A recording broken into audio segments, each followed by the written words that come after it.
Spider-Man is coming to Square Enix's Avengers game, but only if you have a PlayStation 4. So this is another, like, this isn't part of the next generation console war. This is part of the current generation console war.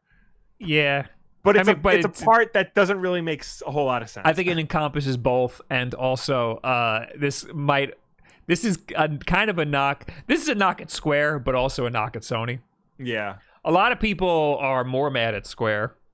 Yeah. I think that there's definitely some licensing behind the scenes going on, and that's why this is happening. There definitely is. Per the PlayStation blog, Jeff Adams, the associate art director of Crystal Dynamics, actually wrote it. Earth's mightiest heroes are getting a helping hand from friendly neighborhood Spider-Man in 2021. And most of this blog post is just talking about how cool Spider-Man is. Yeah, I laughed because there's comic book covers of Spider-Man, like we don't know who Spider-Man is. Yeah. And then like the meat of the article is all the way down at the bottom. It's never been a better time to be a Spider fan. The team at Crystal Dynamics, along with our partners, are overjoyed that we get to be a part of this hero's gaming journey. We can't wait to add Spider-Man to your Marvel's Avengers roster in early 2021. And as we've promised before, he will be available at no additional cost to owners of the base game exclusively on PlayStation. Oh, that's nice. I didn't know that. Yeah, no, it's a nice freebie. So Hawkeye costs money. Yes. Are you sure? Let me look that up. You looked that up. I'm pretty sure he costs money. The fact that Spider-Man doesn't cost money is great. But in the tweet, they say offers in early details on its own unique take on the post-launch hero. So it's not the Insomniac Spider-Man. Yeah, no, it's a Spider-Man tailor-made to this specific game, much like how, Hawkeye is tailor-made to this specific game. That's disappointing. Yeah. That it would have been great if this Avengers game was kind of like the gaming cinematic universe. That would have been really cool. It must be weird because Spider-Man was made by Sony and Insomniac. This is made by a completely separate company. This is made by Crystal Dynamics. It's going to appear on multiple platforms. Yeah. It's almost like the movies. Well, no, because the movies are all made by Disney.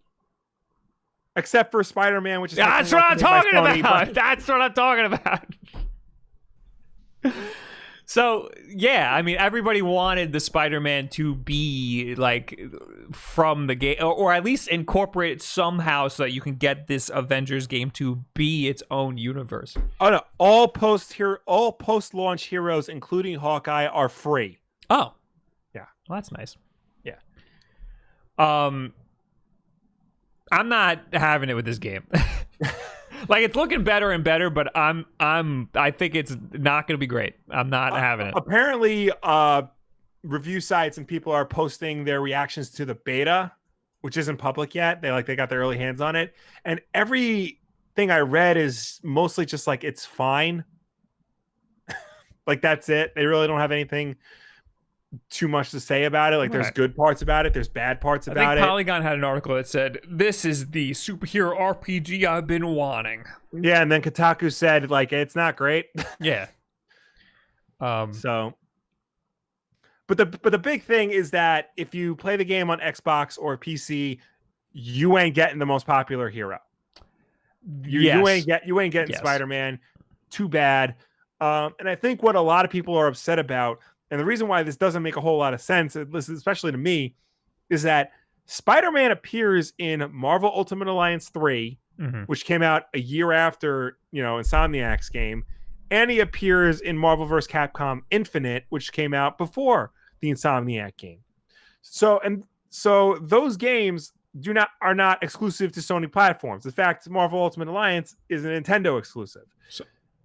So I think that with Marvel Ultimate Alliance, I think that was a deal that was in the works well before the Insomniac deal. Yeah. Or at least, that was able to happen because they secured that well in advance.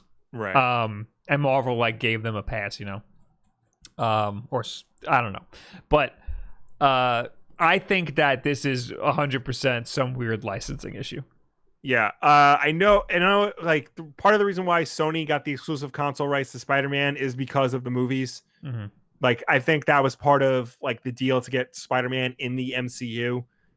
Like, in addition to letting them do movies like Morbius and Venom and things like that, Sony wanted like control of his video game rights. That's super smart. But it seems like that was just for solo adventures because he was appearing in. I don't know. I think that he got grandfathered in with Ultimate Alliance because that had to have been in development for a long time. It must have been. But there. It sucks that this is still a thing, console exclusive DLC, because what it basically says is people who own Xbox and PC versions of the game are not getting the full game. They're think missing a significant portion of it. They should have led with the fact that it's a free DLC because Twitter was blowing up with people saying that this is a greedy, money-hungry move by Sony.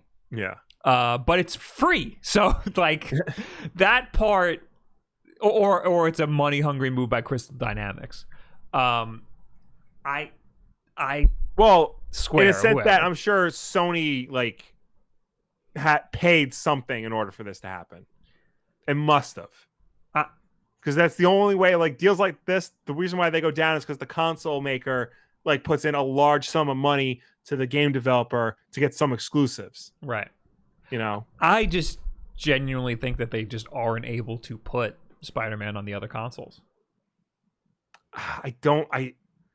So I didn't put this in the keep because I didn't find it until especially because it's free. But what the hell is his name? Crystal Dynamics co-head Scott Amos kind of answered why.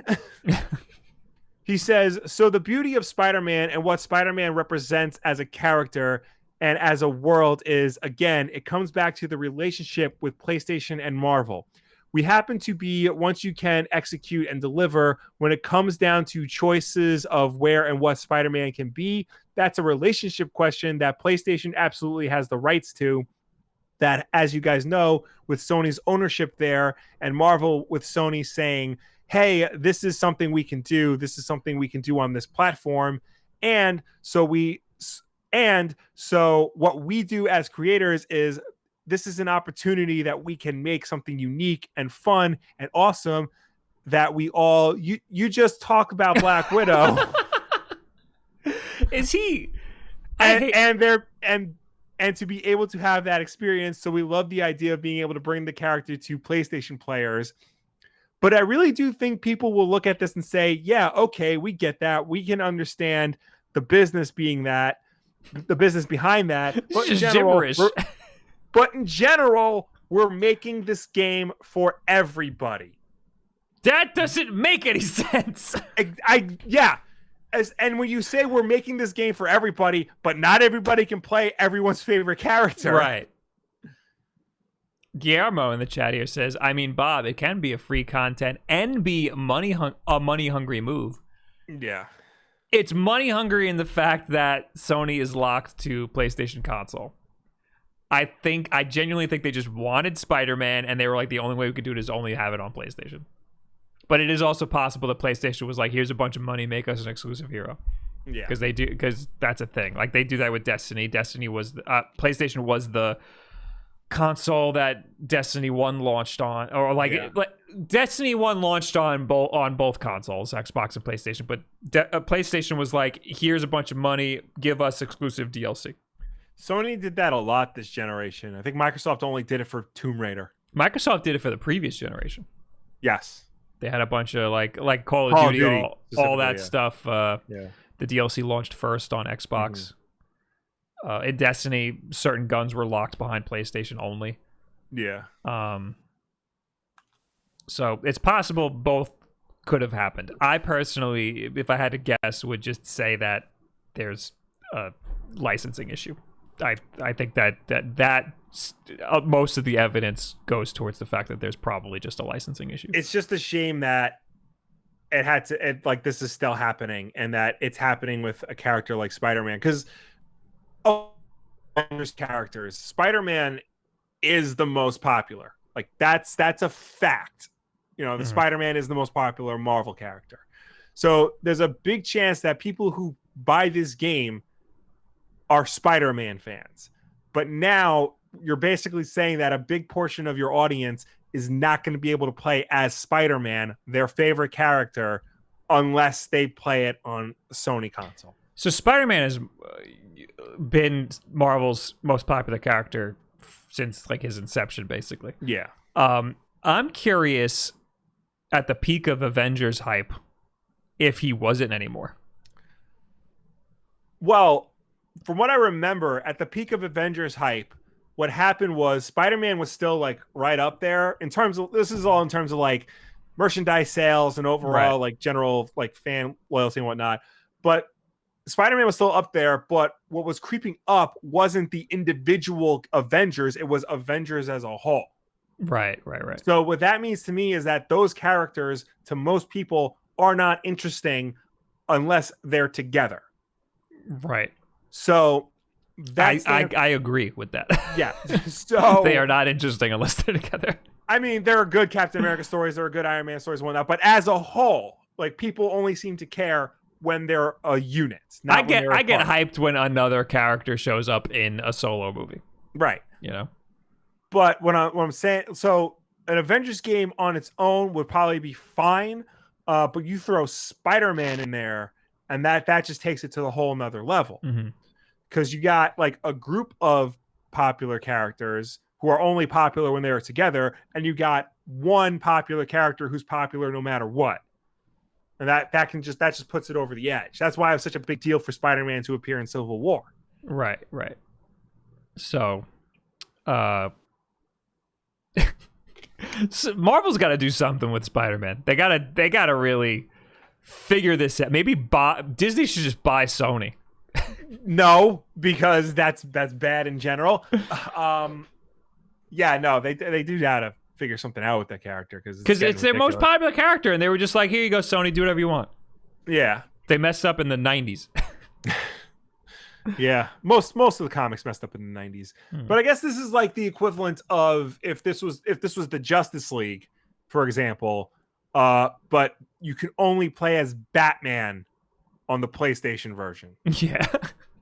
Like, that's what this is. Yeah. No, you're right. And I think what sucks even more, not that this would have done anything, but a lot of people were saying like, oh, does this mean that you can play as the X-Men on the Xbox version? And Crystal Dynamics basically said, Spider-Man is the only console exclusive character that there's going to be, and we have no plans for any more console exclusive characters. Wow. Okay. Yeah. So that's it. They're favoring Sony, I guess. Yeah.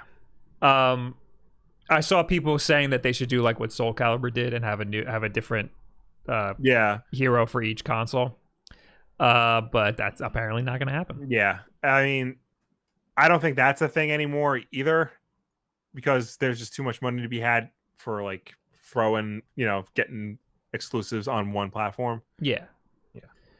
All right. So I'm very interested to see what the hell Spider-Man's going to look like. I don't think judging by their style, it's not going to, I feel like it's not going to be great. I mean, I know they said it's not going to be the same as the Insomniac game, but maybe just do that. Just freaking copy it.